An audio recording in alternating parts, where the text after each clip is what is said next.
When we're here together and we're now in session, please speak because it's easier to understand you. Maybe. I think so.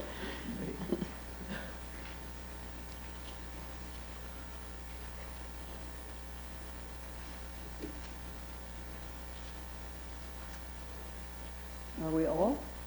No, we're waiting for Clay.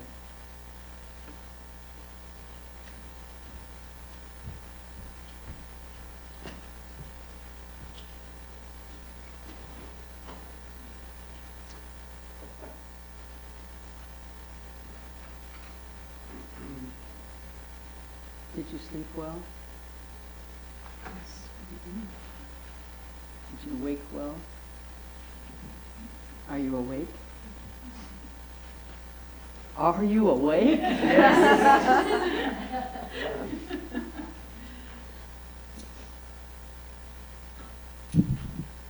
While we're waiting to begin, would you do me the favor of just go around like this and everybody say their first name? Because I don't actually have all your names and your faces together. It's a small group, but we haven't actually been introduced yet. So I'll start. I'm Barbara. Janelle. Say loud enough. Janelle. Janelle? Okay. Oh. Barbara? It's the northern stranger. Patty. Patty. Juanita. Margaret. Margaret. Amy. Anvala. Did everybody hear? Anvala? Huh? Okay, I can't hear it. Anvala. Anvala, with the accent on the first syllable.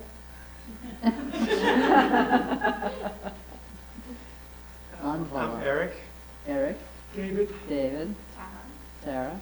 Jay. Jane. Emily. Ellen. Liz. Liz. And Billy. Billy. Yeah. And Clay, who's not here yet, is the tall, thin, very quiet person sitting in the same row as Anvala. Okay? Maybe you already knew those names. We're going to do our opening prayers, and then we're going to do the recitation that was spoken of yesterday. Remember, we were requested to do prayers, especially for the Virginia folks, those who were hurt, those who were killed, and those who are hurting in one way or another, and for the personal persons who were involved in making that happen. And let's enlarge it, because the embedding of our intention in the widest possible motivation is what gives it increased power or virtue. So we have in this country, it is not excessive to say an epidemic of gun violence. It is really, it is just incomprehensible, except if you understand the nature of ignorance and confusion and how fear and rage arise from the duality mind that arises in that innocent way initially. It elaborates itself in these kinds of ways. So, is there something the matter? We're not getting you on the mic, so. Oh, you're not getting what I'm saying? Now we are. But you heard me, right? I have my hearing aids in, so you must be able to hear me. Isn't that the way it works? I think that it works like that. Thank you, Juanita. So that recitation is one I'm not familiar with. Juanita is, and she will lead us in that. That will happen after the opening prayers, and after we've done that offering for the benefit of all beings who are wandering in confusion and causing harm for self and others, and all who are harmed by such confusion and ignorance. Then we will do our 37 practices recitation, and then I will orate.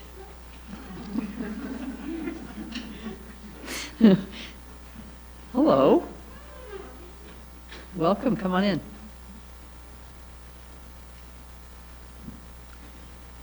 Are you here for the retreat? For the morning session, wonderful, thank you.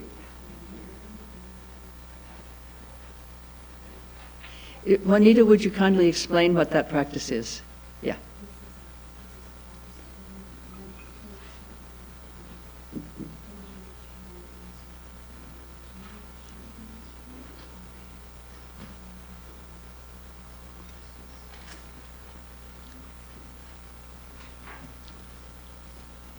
And then, as I was explaining, after we do, so for those who've just stepped in, I just want to let you know what's happening so you feel comfortable and at ease being here, so you know what's happening. We're going to do opening prayers that are in this book that's on your little desk. And I'll say the page numbers, okay?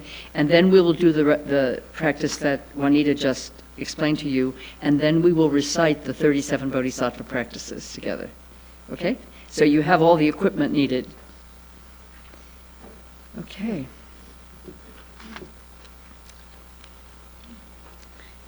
I'm happy we're here together. This is an eager Sangha, and I'm very happy to be a part of it. So we're going to do the prayers on pages 1, 2, and 3, reciting in English only. All mother sentient beings, especially those enemies who hate me, obstructors who harm me, and those who create obstacles on my path to liberation and all-knowingness, may they experience happiness, be separated from suffering, and swiftly will I establish them in the state of unsurpassed, perfect, complete, and precious Buddhahood. All mother sentient beings, especially those enemies who hate me, obstructors who harm me, and those who create obstacles on my path to liberation and all-knowingness, may they experience happiness, be separated from suffering, and swiftly will I establish them in the state of unsurpassed, perfect, complete, and precious Buddhahood. All mother sentient beings, especially those enemies who hate me, obstructors who harm me, and those who create obstacles on my path to liberation and all-knowingness, may they experience happiness, be separated from suffering, and swiftly will I establish them in the state of unsurpassed, perfect, complete, and precious Buddhahood.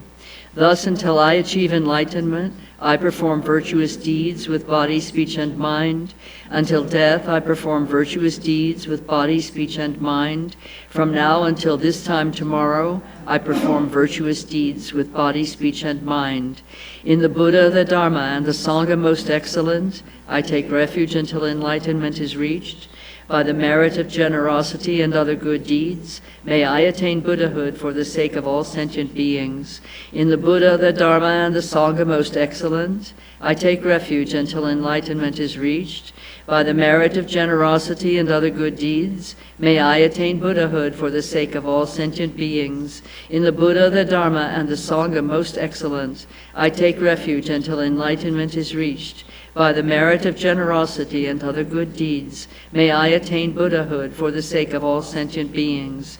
May all mother sentient beings, boundless as the sky, have happiness and the causes of happiness. May they be liberated from suffering and the causes of suffering. May they never be separated from the happiness which is free from sorrow. May they rest in equanimity, free from attachment and aversion. May all mother sentient beings, boundless as the sky, have happiness and the causes of happiness. May they be liberated from suffering and the causes of suffering. May they never be separated from the happiness which is free from sorrow. May they rest in equanimity, free from attachment and aversion. May all mother sentient beings, boundless as the sky, have happiness and the causes of happiness. May they be liberated from suffering and the causes of suffering. May they never be separated from the happiness which is free from sorrow. May they rest in equanimity, free from attachment and aversion. So now we'll do the handout. Say again, Juanita. We will be reading from the handout. This is an excerpt from the text called Burning Afflictions, and it is a puja that is performed on behalf of those that have gone past. This was also versified, so you'll see two boxes. We'll be reading the left box. The right box is the verse, which has a slightly complicated tune, so we'll just read the translation on the left, beginning at the bottom of page 35. Would you put the mic a little further from your mouth? Yeah. The sound is a little distorted. Thanks, hon. Sure. Okay, the bottom Should we hear you recite it one time through so we get a Sure. sense of the rhythm? Sure. Okay. Okay. That would be helpful. So in English on the left, and I'll begin once. Shri, in the pure land of great bliss, is infinite illumination, the embodiment of compassion. I supplicate you with intense, heartfelt yearning. This body is a city of illusion. a fleeting water bubble, a filthy house of karma, afflictions, and confusion, in which is the disciple's luminous mind itself, the Dharmakaya. May it transfer to the presence of Buddha Amitabha. May it transfer to the presence of Buddha Amitabha. May it transfer to the presence of Buddha Amitabha. Pate. By the force of the noble and supreme conqueror's compassionate blessings and our faith, our mind streams blend non-dually in a mere instant. Grant blessings to take birth in Dewa Chen. Ah. Are we doing something with this part of No, the top? that's from a much longer section. Okay, so we precedes it. begin at the bottom. So we begin at the bottom, Okay, correct. good. Shri. Okay, Shri. In the pure land of great bliss is infinite illumination, the embodiment of compassion. I supplicate you with intense and heartfelt yearning. This body is a city of illusion, a fleeting water bubble, a filthy house of karma, afflictions, and confusion, in which is the disciple's luminous mind itself, the Dharmakaya. May it transfer into the presence of Buddha Amitabha. May it transfer into the presence of the Buddha Amitabha. May it transfer into the presence of the Buddha Amitabha. By the force of the noble and supreme conqueror's compassionate blessings and our faith, our mind streams blend non-dually in a mere instant. Grant blessings to take birth in Dewa Chen. Ah.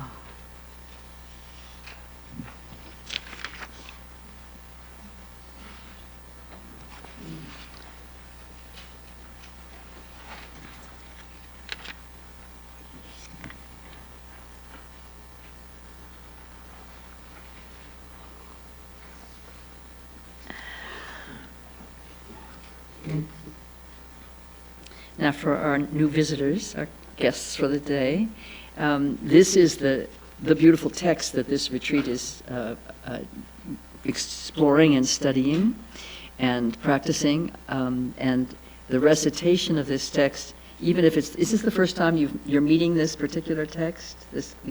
So think of this, we're going to move it along at a fairly merry clip, because we don't take a lot of time in the recitation. But imagine that as we do the recitation, fairly rapidly, imagine that the meaning is dropping down like drops of nectar through the crown of your head, so that it's permeating your mind with the meaning, even though we're going too fast for explanation. All right, meaning comes in, not requiring explanation, but comes into the wisdom nature that's already there. Okay?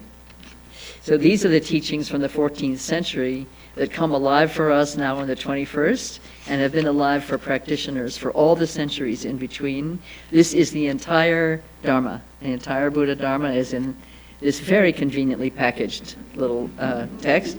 I'm thinking that at some point with our advancing technology, we'll have a method of imprinting subtly on the heart bone.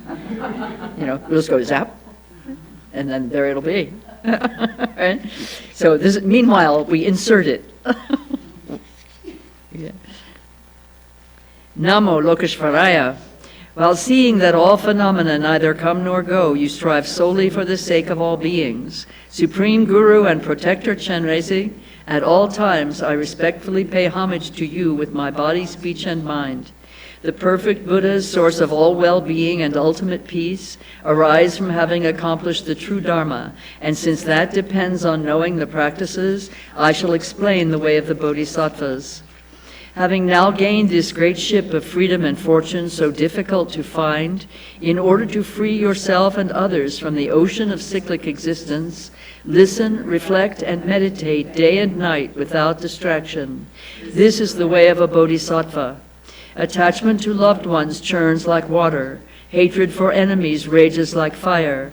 In the darkness of ignorance, one forgets what to adopt and what to avoid. Abandon your homeland. This is the way of a Bodhisattva. When negative places are abandoned, disturbing emotions will gradually decline. Without distractions, attention to virtue naturally grows. When the mind becomes clear, certainty in the Dharma arises. Live alone in seclusion. This is the way of a bodhisattva. Family and longtime companions will part from each other.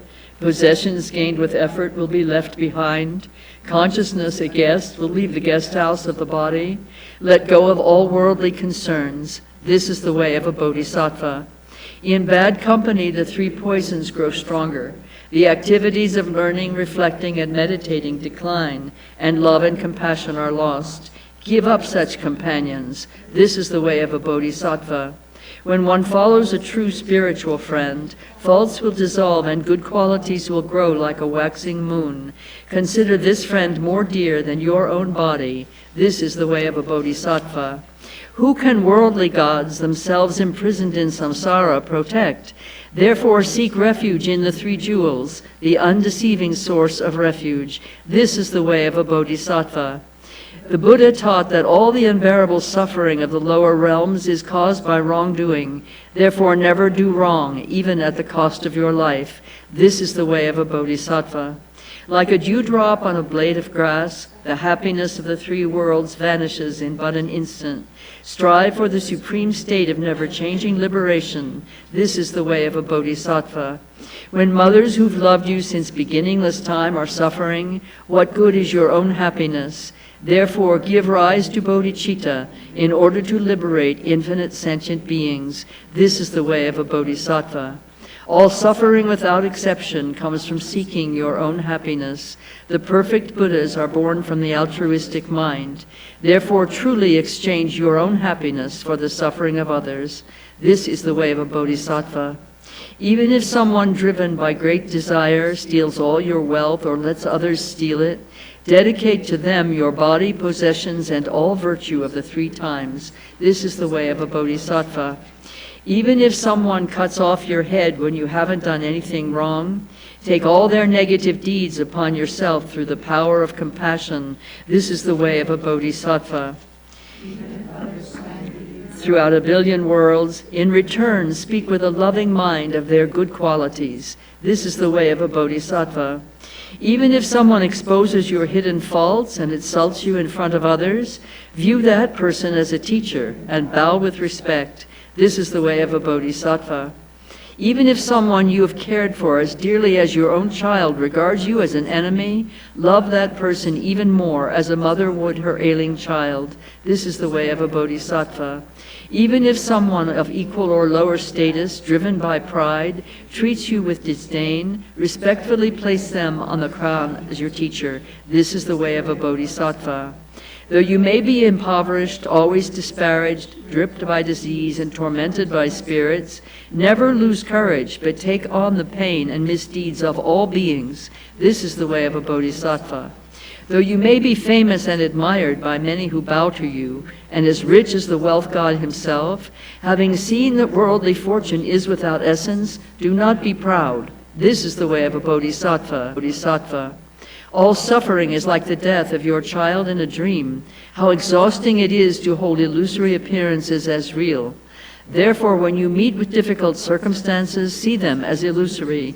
This is the way of a bodhisattva.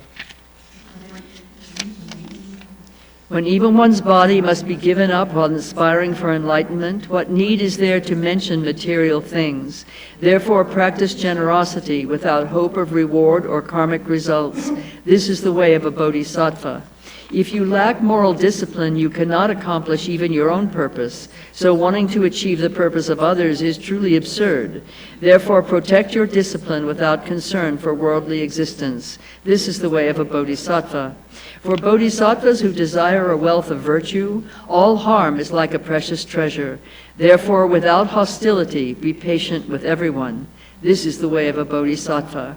Even hearers or solitary realizers who accomplish only their own purpose strive as if putting out a fire on their head. Seeing this, practice with diligence the source of good qualities for the sake of all beings. This is the way of a bodhisattva. Disturbing emotions are destroyed by insight grounded in calm abiding. Knowing this, cultivate meditative concentration that perfectly transcends the four formless absorptions. This is the way of a bodhisattva. Without wisdom, the other five perfections alone are not enough to reach complete enlightenment. Thus, combined with skillful means, develop the wisdom that does not distinguish among the three spheres. This is the way of a bodhisattva. Unless you examine your own confused ideas, you might look like a practitioner but not be acting like one. Therefore, always examine yourself and abandon confusion. This is the way of a bodhisattva. If you are driven by disturbing emotions and talk about another bodhisattva's faults, it is actually to your own detriment. So don't mention the faults of those who've entered the great vehicle. This is the way of a bodhisattva. Concern for gain and respect causes conflict and a decline in the activities of learning, reflecting, and meditating. So abandon attachment to your circle of friends, relations, and benefactors. This is the way of a bodhisattva. Harsh words disturb others' minds and thus diminish the practice of a bodhisattva. Therefore abandon harsh speech, which is unpleasant to others. This is the way of a bodhisattva. When disturbing emotions become habitual, it is difficult to reverse them with antidotes. Thus, the soldier of mindfulness wields antidotes as weapons and destroys disturbing emotions such as attachment the moment they start to arise. This is the way of a bodhisattva.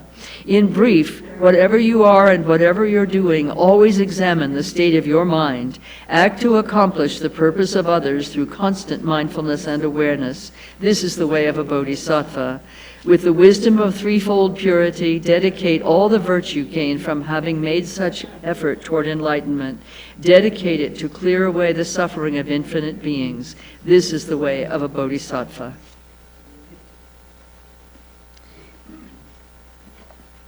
Thank you very much. Yes.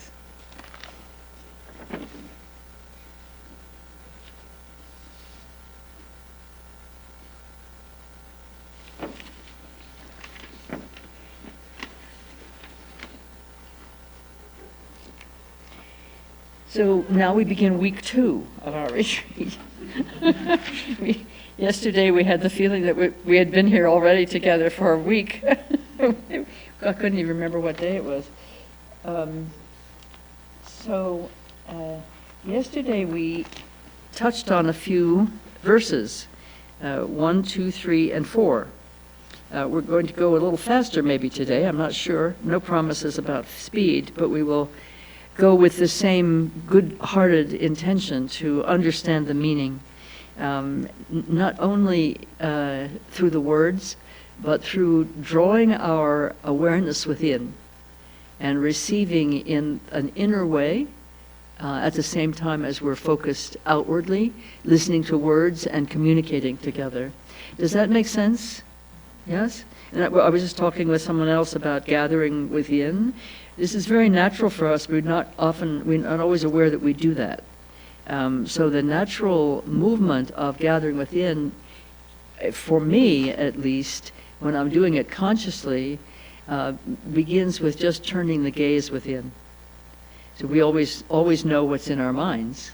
If I ask you right now what's going on in the back of your mind, you'll tell me. You'll know. You just look within. So we do it all the time. So say you're in a conversation with people and somebody says something that you're upset by, immediately you turn the gaze within to say, well, what did that person say? Well, how am I reacting to that? If you're that's mindful attention to the inner process. Sometimes you just blurt something out without gazing within. It's better to gaze within first, and then if you need to blurt, go ahead and blurt, but it will be a more thoughtful blurt and more beneficial to all. So that process of turning the gaze within brings the inner attention, the inward attention, to become more conscious. You're more conscious of it. And so as we then hear words or contemplate what we're reading and studying, or consider what has been given, what is being given verbally, the cognitive process and the inner awareness process work together. They're always working together, but this is now making it more conscious and more, so it's more accessible. Does this strike a note of familiarity for any of you? Yeah? Okay, good. So we touched on verses. Excuse me, I've been going back and forth between downstairs and upstairs today for a while, so I'm a little scattered in where my objects are. So yesterday we touched on for the first intention, which is motivation, to understand these teachings in order to awaken the good heart of the Bodhisattva within, that good heart that we already are, that we already have. And so these verses are kindling the fire in that heart, the fire of wisdom, which is love, and understanding the open, clear, and radiant nature of reality, the insubstantial rather than just the solid. The sound dissolves even as it is sounding.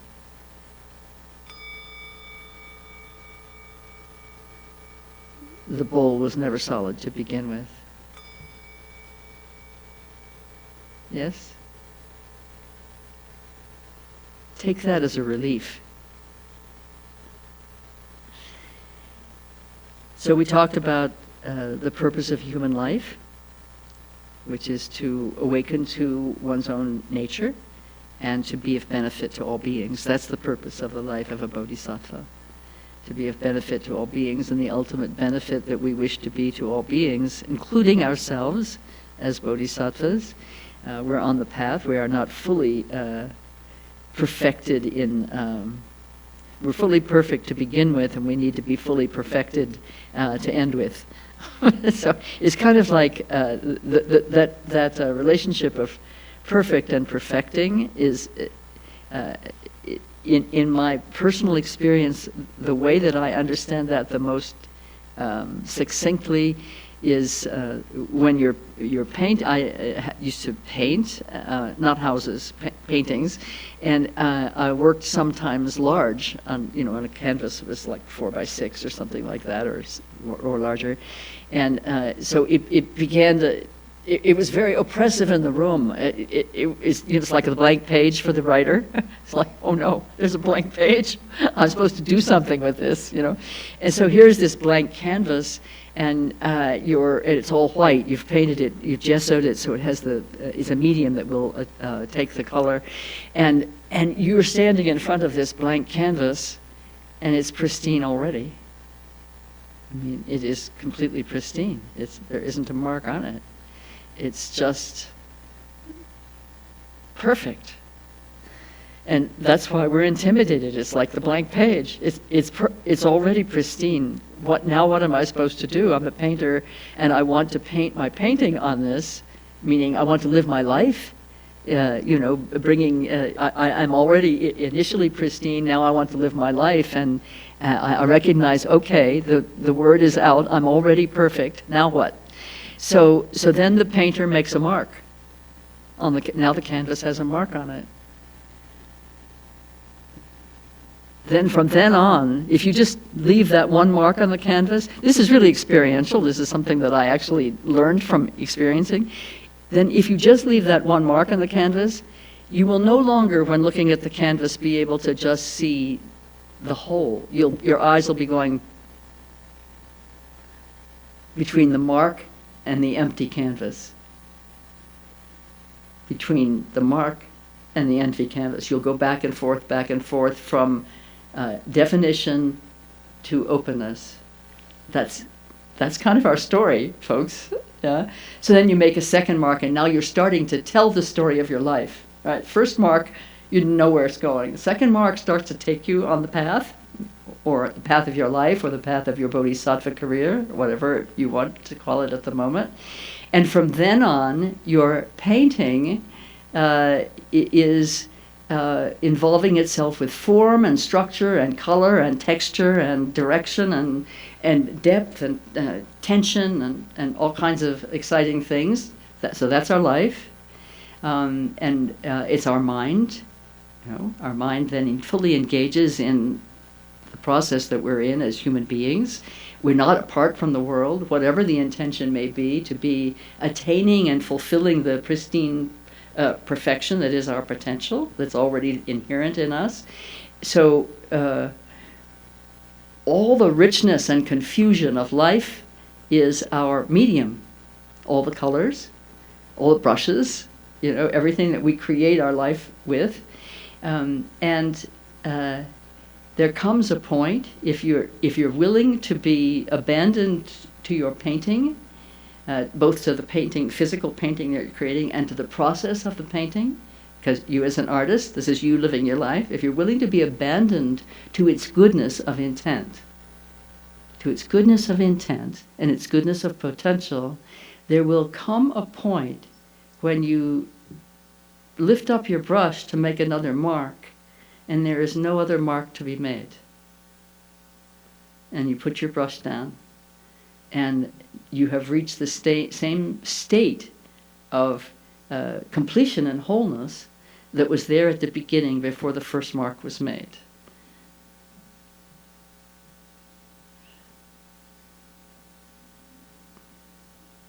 And maybe at the moment of our death, we will have that recognition. Oh, the painting is finished. No?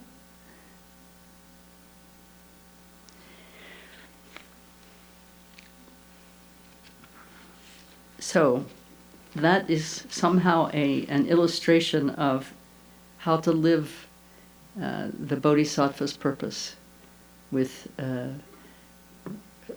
intent of benefiting all beings, liberating us all from confusion and suffering,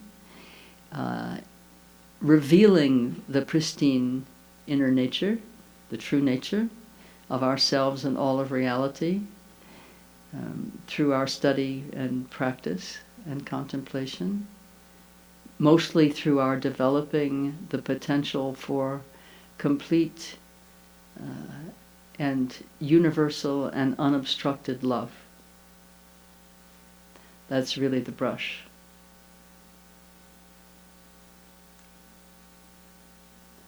And then we talked about, in verse 2, we talked about what's in the way of that. We didn't put it that way yesterday, but we talked about the confusions of mind that come with the territory of being a sentient being. They're not unique to any of you. Are you thinking that you're special and unique because you're so confused or tormented or something? There's a wonderful idea that one of my students had at one point, to make a T-shirt. Remember where I talked about how self-grasping is the grasping to the notion of a solid and inherently existing self is the source of all suffering and all confusion. So the student decided that she ought to create a T-shirt that has a saying on the back of it that is drawn in it's in English. The letters are English, but they're formed in such a way that they look like Tibetan script. So when you're approaching the person from the rear, you think you're going to see a mantra, really a high inspiring mantra, written in Tibetan, and you get closer and you're sort of peering at this person between the shoulder blades, looking, and you come closer and you realize it says, "Get over yourself." And if anybody wants to take this on as a cottage industry, I think we could really be of benefit, and it might make your fortune in this lifetime. So the source of the confusion is this attachment to and grasping to this notion of self, and all of that that brings up. Our grasping for this and that, and particularly, most prominently and most obsessively, we're grasping to identities which we are forming and reforming all the time. we're constantly creating identities based on our race, our sex, our age, what kind of food we like to eat, whether we like a picket fence around our property or we want cactus growing wild and grasses and rocks. And certainly political opinions and religious affiliations are a part of that. We clothe ourselves, and we cover our apparent nakedness with everything we can find that says, this is who I am. And then we go through the world, when something falls off, when a coat gets worn out, it falls off, we put something else on. We don't go naked if we can help it. Some of what we're going to be experiencing as we go deeper into the study of the 37 practices is the naked condition that we are seeking to defend and clothe at all times. How that is really the armor without essence. It is armor without any qualification. It's the undefended state. It's the undefended state.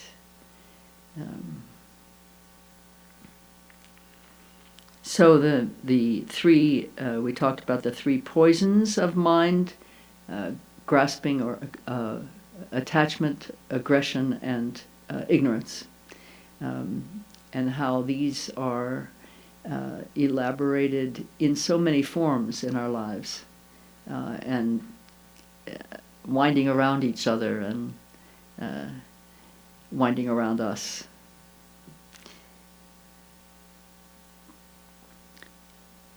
And this is the condition of all sentient beings. This isn't, as I said, this isn't just our condition. And when we recognize these, what we call afflictive emotions and these mistaken ways of thinking, we recognize these as suffering. Not only are they caused by suffering and are they causes of suffering, but they themselves are of the nature of suffering. We didn't speak of this yesterday, but I want to touch it now, at least briefly. We can get, and I did speak of how we're attached to our suffering. Yes, remember I mentioned that at one point yesterday? And that's a subtler kind of attachment in a way, because we wouldn't think of ourselves as being attached to our suffering. We might think of ourselves as being attached to the thing we're attached to, but we don't think of ourselves as being attached to the attachment itself, to the tendency to grasp for and hang on to. Remember we spoke about that yesterday? And we certainly don't think of ourselves as attached to our anger until we try to give it up. And then we realize, we're attached to us, and it's attached to us and running the show. And these afflictive emotions having the nature of suffering is an important thing to see. They are not distinctive in and of themselves, although their experience is distinctive. It's anger and passion are quite lust and anger. In other words, I want it and I don't want it. These are very distinctive in the experience of them, but they are both suffering in that they are not the natural mind resting in love and compassion and openness. Right? Anything that is not wisdom, which is love, openness, to put it very briefly, anything that's not that is in fact some form of suffering. And it's extraordinarily powerful the moment that you recognize your own suffering, whatever it is looking like and feeling like in that moment, whatever label you might give it in ordinary discourse, when you recognize your own suffering simply as suffering, that is extraordinarily and profoundly liberating. What it liberates is it liberates you from attachment to all the various forms of suffering you have. When you can go roiling through them, I have pain. I had pain when I was young. Now I have pain in my middle age. Now I have pain when I'm old, and I have pain in my mind, and I have my pain in my emotions, and so on and so forth. And you're elaborating those as if they're decorations of the self. You're claiming them as identities. That's a sign that you're attached to your suffering. That in some way you take it on as identity. I think you're all familiar with this process in some way. Now that it's being named, does it ring a bell for you in terms of your own experience? Yeah. And so to recognize it. So say a great anger arises or a great lust arises. Lust doesn't have to be for a person. It can be for a potato chip, in my case. So at that moment you can say, you can recognize to yourself, this is suffering. And it doesn't distance you from it, it frees you from it. You're no longer claiming it as something that's a decoration or a part of your identity. Suffering is the nature of sentient beings. Samsara means suffering, a realm of suffering. So you're liberated from your own attachment to suffering when you can see your suffering simply as of the nature of suffering. You're also liberated into an easier and more naturally arising compassion for others, because then, on the basis of seeing your suffering as suffering rather than as Barbara's pain in her shoulder or whatever it may be, and her reactions to that, you recognize the suffering of others as of the same nature as your suffering. It may be aggression, it may be attachment, it may be regret, it may be sorrow, it may be whatever it is, but it's of the nature of suffering itself. We have a Latin word for suffering, qua suffering. The quality of something. It's suffering in itself. It's not this suffering or that suffering. It's part of the river of suffering that we're riding on as sentient beings. Yeah? And we're all on that. We're all riding those currents together. So naturally, compassion spontaneously arises when then you see, if you think for a minute, you may have a favorite kind of suffering that you disdain when you see somebody else in it. Does that sentence make sense to you? Yeah. That's that you look down on somebody who's having that experience of suffering. Just check your mind for a second and see if there's one that you kind of go, you don't want to be around that kind of a person, the person who has that kind of suffering. You don't want to hear them talk about it. You don't want to be called upon to do anything with it or about it. You really think badly of somebody who has that form of suffering. You think badly of that person. Can you identify that in yourself? This is not an academic exercise here. I'm actually asking you to look into your mind. I want to see every head nodding or shaking. You can identify that in yourself? Yeah, that vigorous nods are going on. It's good. What about you? Can you identify that in yourself? Some form of suffering that you don't want to be around, that you disdain? Yeah. You don't need to say what it is. You just said yes. That's good. That was yes. When you put it that way. Right. Okay. So, if you can recognize in your own mind stream, at any time in your life or any time of day or night, if you can recognize in your own mind stream, using that person you disdain as a clear mirror to show you your own mind, you will find in your mind stream, if you're really asking honestly to see it, the seed of that suffering in you. And you will recognize behaviors of your own that look entirely different, perhaps, but that are of the same quality, the same purpose, same motivations, same stuff. And then you will understand the quantity or the quiddity of suffering. Is that the right word, quiddity? I think it's the right word. I'll look it up. So when you recognize that, really, you begin to develop sort of a good-humored relationship with your own lack of compassion, and then again, more compassion is free to arise, right? When you see yourself as lacking in compassion for somebody who's suffering, you really need to have compassion for yourself because you are really in suffering if you're in that condition, right? Do you understand what I'm saying? Right? When you have put aside your compassionate potential in order to disdain another human being or another sentient being, you got to laugh. There may be tears involved as well, and you may feel deep shame. Milarepa, you all know Milarepa, yes? Milarepa, great yogi saint of Tibet. He, his story, that he committed, frankly, although in the literature about Milarepa doesn't use this word, but in our era it's good to use this word, he committed mass murder, right, of his relatives and their guests in order to take revenge for something they had done to his family.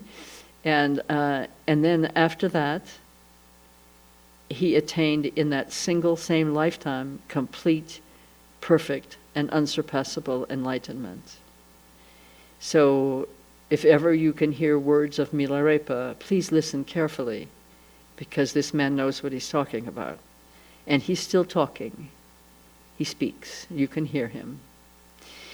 And that you can hear him if you ask.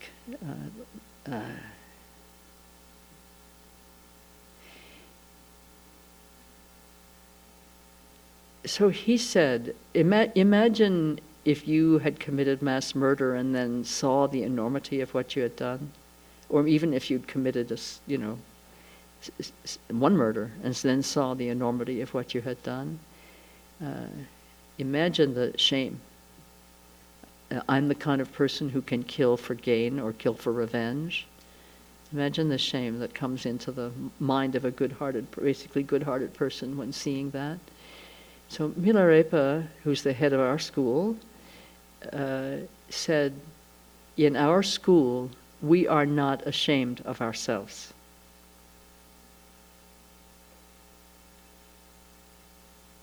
In our school, we are not ashamed of ourselves.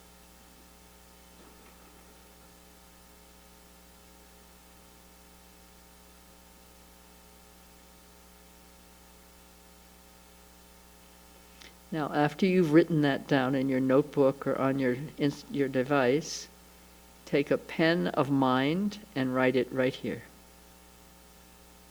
I really mean this literally. Take your mind as a pen and inscribe in your heart, I am not ashamed of myself. Milarepa said so, or something like that.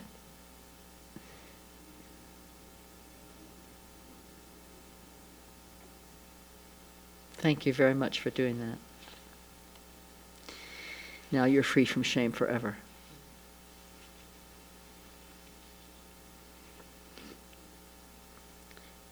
So then in verse 3, we looked at creating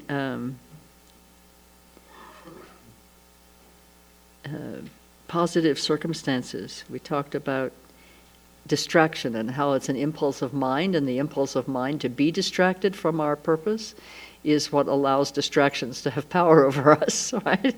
It's a willing partnership. So we talked about seclusion a bit, some of the meanings of seclusion, and that was exciting. Yeah. So we talked about seclusion and how seclusion can be an outer phenomenon, but the real meaning of seclusion is an inner meaning. That we seclude ourselves from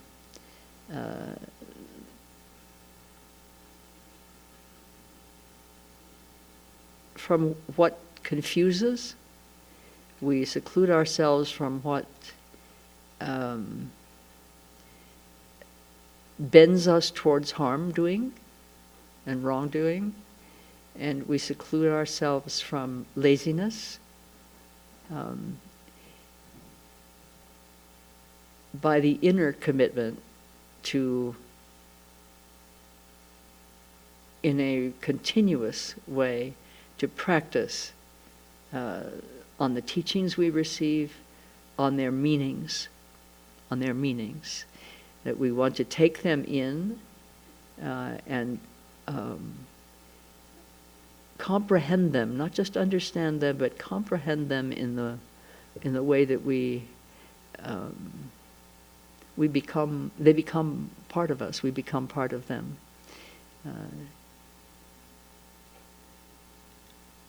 And that continuous practice, which is how we talked about seclusion yesterday, to practice continuously, is a continuing process of remembering what you know to be true even when, and especially when, you're caught up in confusion and have forgotten everything that you ever heard, that, such as, in our school, we are not ashamed of ourselves.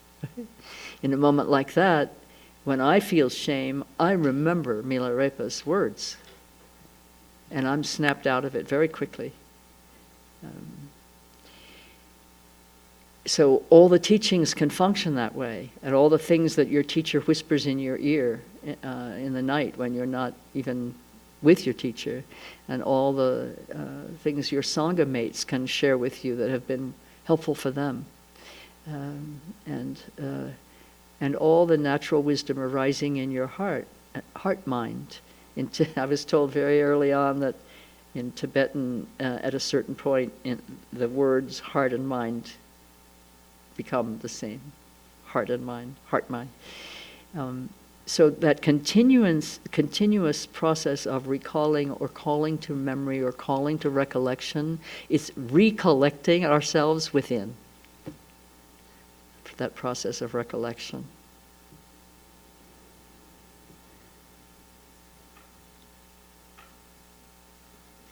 We seclude ourselves from harm and the causes of harm. We seclude ourselves from suffering and the causes of suffering. And our cave is the cave of love.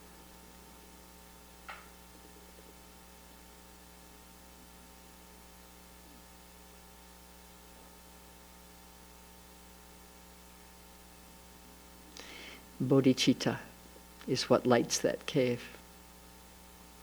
Bodhicitta, that purpose to completely attain one's own liberation in order to become a liberator of beings. No longer are we striving for full awakening because we want that, because that's our goal. It's our goal, but it's an artifact of our higher goal, which is to enable all others, all beings throughout time and space, to awaken fully to the sacred, to the holy, whole and holy nature of reality, and that nature is our nature as well. Open and clear and radiant, without limit, without boundary, without ground or substance, unborn and undying, unarisen and unobstructed, open, clear, and radiant.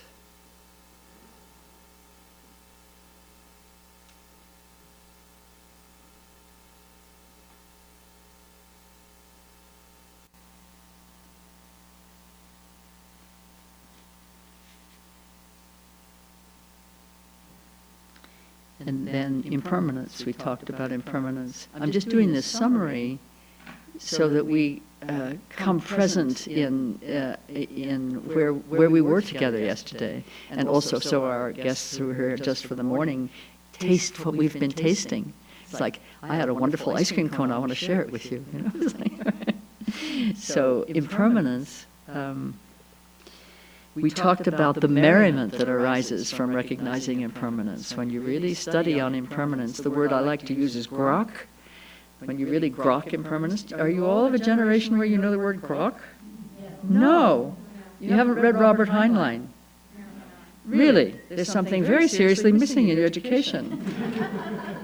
The Dharma is everything, but grok is a specific element that hasn't usually actually it hasn't entered Dharmish yet, but it is entering Dharmish now. Here it is. Grok, we're grokking. Grok means to know completely by grokking. Sometimes words fail us. It's you know how you know by knowing rather than, okay, 1, 2, 3? You just know. And so let's say I want to grok, well, let me think of an example.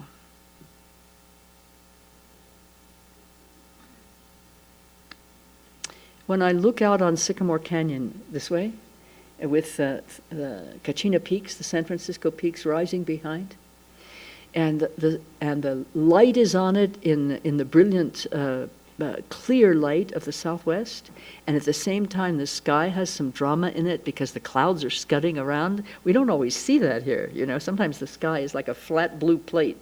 But then the canyon walls over there that are alit are also washed with painterly tones of shadow.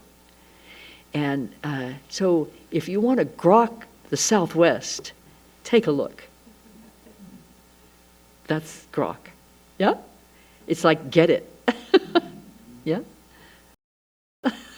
I never tried to explain grok before. People either grok it or they don't normally. But this is something I've been really aware of since we've been here this weekend.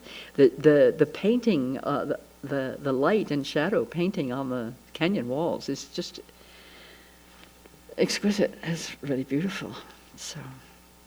So when you grok impermanence, you are released from a lot of attachment, and you are released from the basis of attachment, which is thinking there is something. There is something in our experience. There definitely is something. There are people and things and so on, but none of them are solid. And impermanence, therefore, is what I call a signal proof of emptiness, of the empty nature of reality. And let's use the word open again. Today I'm going to use mostly the word open, unless I change my mind. So the open nature of reality, in that it hasn't any beginning or end. It's like space, yes? It doesn't begin or end, as far as we know. And it's clear and radiant. It has a little effervescence. And so when we understand, when we grok impermanence, we're grokking that open, empty nature of things, of phenomena, inner phenomena and outer phenomena, that they arise, and the cause of their arising is unique for each phenomenon, but has the nature of that which causes something to arise in the empty nature. I can't say more than that. We'll get further into that as we did yesterday another time after I've had a chance to talk with Rinpoche some more about it.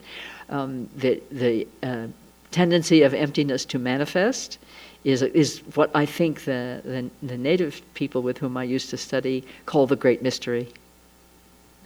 And a lovely illustration of the great mystery nature of this particular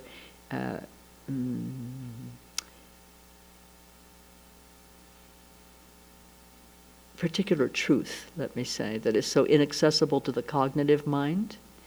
I had a German Sangha mate who was studying with me in the native Sangha that we were in, the indigenous Sangha, and there was an offering prayer made at the beginning of a gathering that essentially greeted the great mystery. Was calling on the great mystery, and she spoke English normally very, very well, but that day she was clearly thinking in German. So when she stood up to make the invocation in English, she called on the big secret.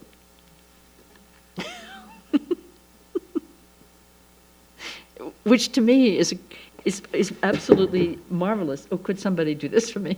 Is absolutely marvelous because it takes away from me, at least for a moment, my thought that I must be able to understand everything cognitively. So if the nature of reality, material and spiritual, if we want to make that distinction for a moment, if the nature of reality is actually a big secret to be discovered by each one of us, with the help of all of us, well, even though we must make efforts by hearing, reflecting, and meditating, it still is effortless because it's self-revealing. It's self-concealing and self-revealing, yes? Isn't that joyful? I'm wanting to lift the load we place on ourselves by thinking that we're on the spiritual path and we have to do something. We have to make efforts, but our efforts aren't what does something, aren't what achieve the result for us. What result is that? The seeing what is as it is. That's the result. Seeing what is as it is. Now, you open your eyes and you see. Right? You don't have to open your eyes and then turn something on in order to see. When the eyes are open, you see. So our studies and our practice, our work together in Sangha, our devotion and service to our teachers, our gratitude to our sisters and brothers in the world of all species. In other words, love begins to open the eye that we'll see. Remember Rinpoche saying to me that night that I was very concerned about my what I called the egregious ego, and I said, how will I ever dissolve this egregious ego, this all-encompassing, strangulating ego? And his words came back to me, just insubstantially. We were in two different places. We weren't talking with words, with voice. He said, your ego will dissolve in your love for others. That's effortless. We make the effort to clear away what obstructs our loving. We make the effort to clear away what obstructs our seeing clearly. The efforts are made in the sweeping away. We're not creating something or uncreating something. We're sweeping away what obscures our vision. That's what the work is. That's why the work is always with us. Our work is never about changing somebody else. That would be easier.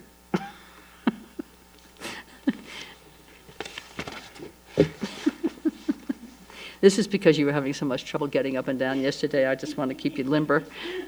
All right. Thank you very much.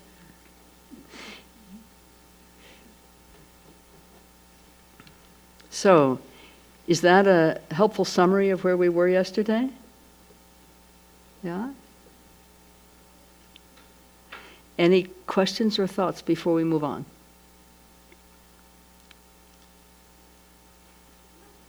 Yes. Patty. Yes. Was thinking about what you said yesterday about suffering being light. About what? Suffering being light. Suffering being light. And that was really helpful. You found that helpful. Mm-hmm. Can you say more? Well, I guess because suffering isn't who we are. It is not who we are. That's correct. Yeah. It's an add-on. Have those reminders. Yes. I will need that constantly. Yes. Yeah. Thank you very much for remembering that and for speaking of it. Yeah. Because one of the ways that people describe suffering is heavy, burdensome. And it can feel that way. But when you recognize, oh, this is an add-on. This is not of my nature. This is not my nature. This is a condition. Yeah. And it applies to physical as well as mental and emotional suffering.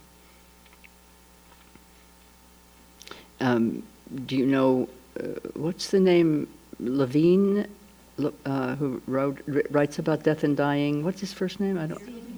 Stephen. Wonderful writings about death and dying and how to be with one's own process of death and dying and how to be with others who are in that process. And I have not read all his work, but he's also a good teacher of this material. But I remember one specific thing that made all the difference to me when I read it. And it's kind of like what you're touching. He used the expression, when you are in great pain, and he's talking about physical pain. So when you're in great pain, soften around the pain. It has changed my relationship to life, actually. He wasn't talking about emotional pain or mental pain. He's talking about physical, but it's a very wide application. It's the same way as recognizing, oh, it's light. Yeah. So, thank you.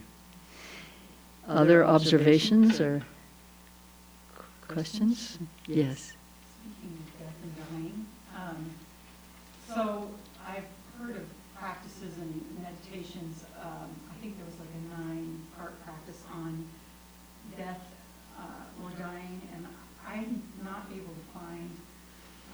I'd like to find a good source for doing a death meditation or some guidance on doing death meditation. When you say death meditation, are you saying you'd like to have a source of guidance for dying? For practicing dying. Yes. Yeah. Yes. For practicing dying. Tibetan Buddha Dharma would be my recommendation. It's a specialty of the Tibetans.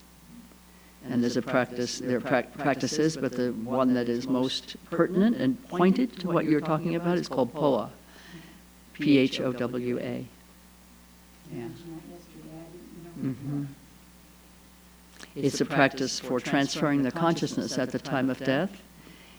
So at the time of the death, just after the moment of death, the consciousness of the person who's died is transferred to what's called a Pure Land, without having to go through what we call the bardos, which are intermediate states that follow. This is in the Tibetan way of describing intermediate states between death and rebirth. So, but if you can practice POA for yourself, or someone who's a skilled enough practitioner will practice the POA for you at the time of death, you're released. You don't have to do that. And essentially, when you talk about a Pure Land, my understanding, we talk about the Pure Lands of different deities, like these deity figures that are pictured here. Some of them have Pure Lands, like Amitabha, for example. They're said to have established those Pure Lands for the purpose of helping beings attain enlightenment. And Amitabha is said to have said, I want to make it really easy to get into my Pure Land because so many people don't have good practice and so on. So I'm going to make it very simple. All they have to do is remember me, and they'll be in my Pure Land, remembering at the time of death. But, you can take these things literally, which is a very good idea, because it really is good, sharp guidance at a moment when the mind tends not to be clear. Or you can take them metaphorically. And metaphorically, you could take the Pure Land to mean the pure state of the natural, your natural state, your true nature. That you recognize instantly your true nature, that is awakening, right? Padmasambhava teaches in the Tibetan Book of Living and the Tibetan Book of the Dead, recognition and liberation are simultaneous. So when you see the true nature directly, you know it. You're in that moment you're liberated. Now, we can all go back to sleep again, but to be awake, one doesn't forget that moment of full awakeness. One doesn't forget that. And sometimes it's been told to me that sometimes only one will experience that only once in a given lifetime, but that's can be enough, right? But other people wake up and never go back to sleep again. I assume that they've awakened and slept many times on the way. Right? So, does that respond to your question? Yeah. The essence. I think, as Rinpoche, I told you yesterday, Rinpoche said, take the essence of every teaching and practice. For me, the essence of the POA practice is remembering, is recognizing and recognizing and remembering what it is I'm seeing. Right? And for those approaching death, when you know you're approaching death, or there's a possibility of that, if you have POA practice, if you have that practice and the empowerment that goes with it and so on, and the authorization to practice every day until the time of death, and then at the time of death, you have to familiarize and habituate.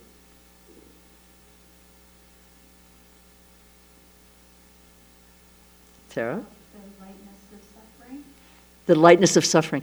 It's like the unbearable lightness of being. Do you remember that film? Yeah. Some of us In Stoicism? Yes, and so just kind of denial, that just denial of feelings, denial of what's going on. So I feel that if I need to feel, to go from that to not like suffering, to then having some feeling of freedom, that I don't want, I feel that I don't want to try to suppress a process that is an opening from a place that I was trained to be in, which is you close that down. You just close it all down. And so even if I see myself being in self-pity, it's like, oh, okay, you're in self-pity right now. That's transitory. That's not me either. And then recognizing that kind of is a freedom from that too. So, but sometimes I can't just go to light. I have a process to go through and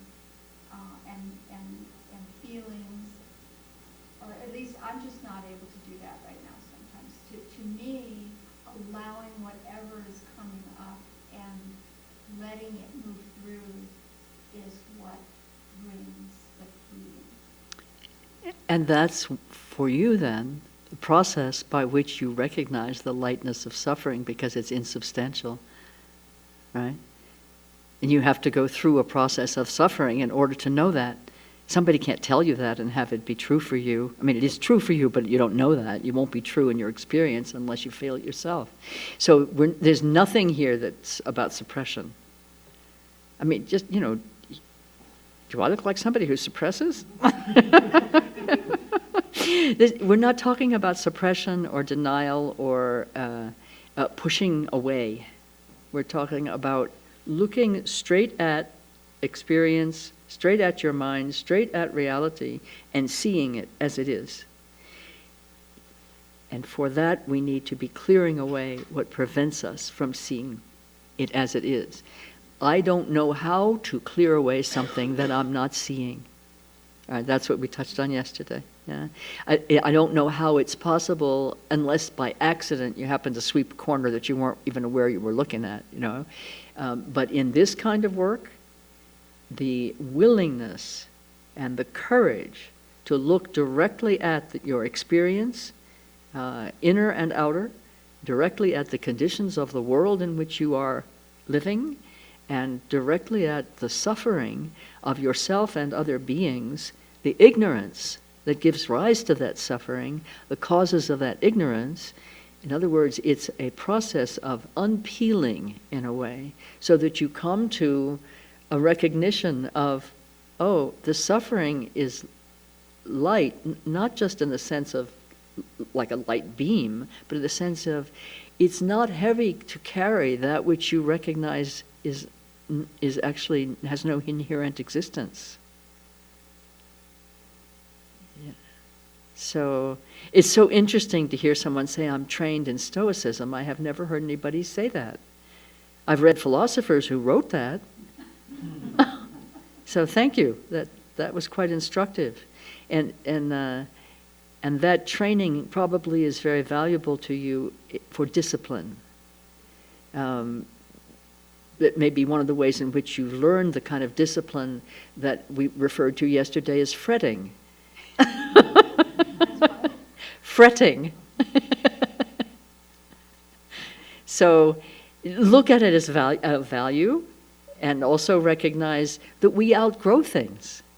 What has been helpful to us when we were young and looking for a box to contain us isn't going to be helpful to us when we're a little older and looking for a way to ride through space, So, but nonetheless, you were trained in looking. So there you are. There's nothing that's not of value if you use it for the benefit of liberation for all beings. Right? Okay. Yes? In terms of suffering. You'll have to, you know I'm deaf. Not. In terms of suffering. In terms of suffering? If it's a suffering example, your child dies, that's a suffering that never goes away. Mm-hmm. How do you deal with something like that? I think you love more in the present that which you think is lost. Love contains that.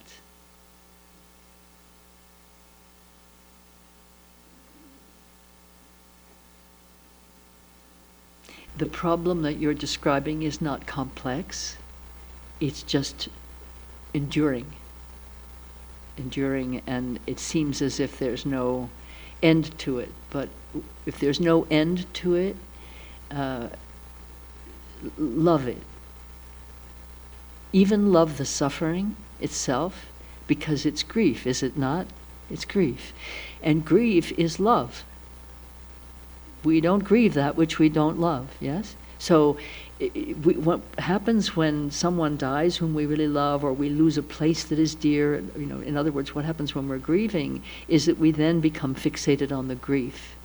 And it's as if the relationship stops there, right? And so we're holding in a fixation that the relationship in which we were free to love abundantly, that relationship has ended.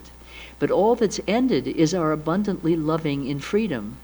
Now we're loving in grief, but we think that that's suffering, and it is painful, but it's not suffering if you love it and recognize it as loving. You're continuing to love that which you think you've lost, so let the love be free, and let it be in the present. Don't fixate it in the past. Right? In other words, you substitute your complete abandonment to love for the idea of loss. Because that which is lost is clearly still present with you.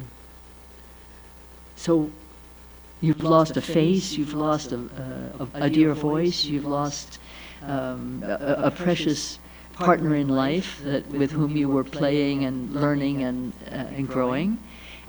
But you're not through playing, learning, and growing, and you're certainly not through loving. So bring that dear person into the present with you, not in some imaginary way that you're making up, but just, I remember when we did such and this is how I work it, and I remember when we did that. It was so fun.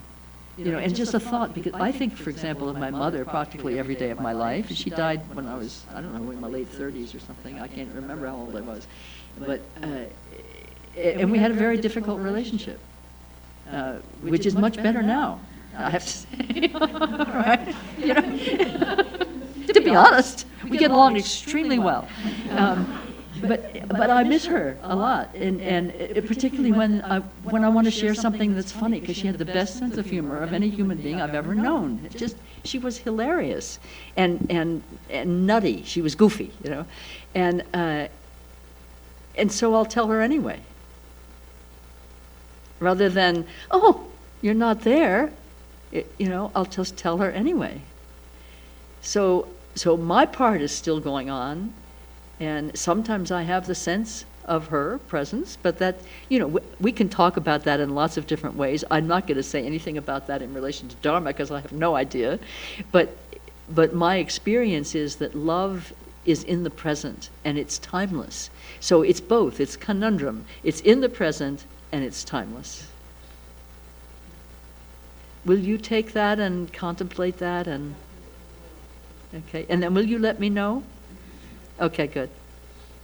Lovely. Thank you very much.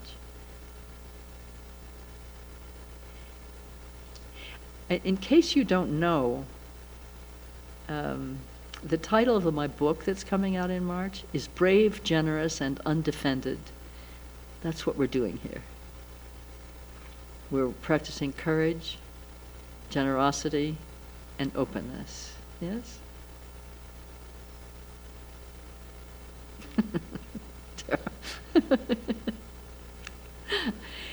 Okay. If we were to take a break, this would be the time. Are you ready for a break? I see a couple now. Okay, good. Thank you. Our bell has just rung over here. So let's take a 15-minute P and T break. Right? If you need a cup of tea, do it before or after.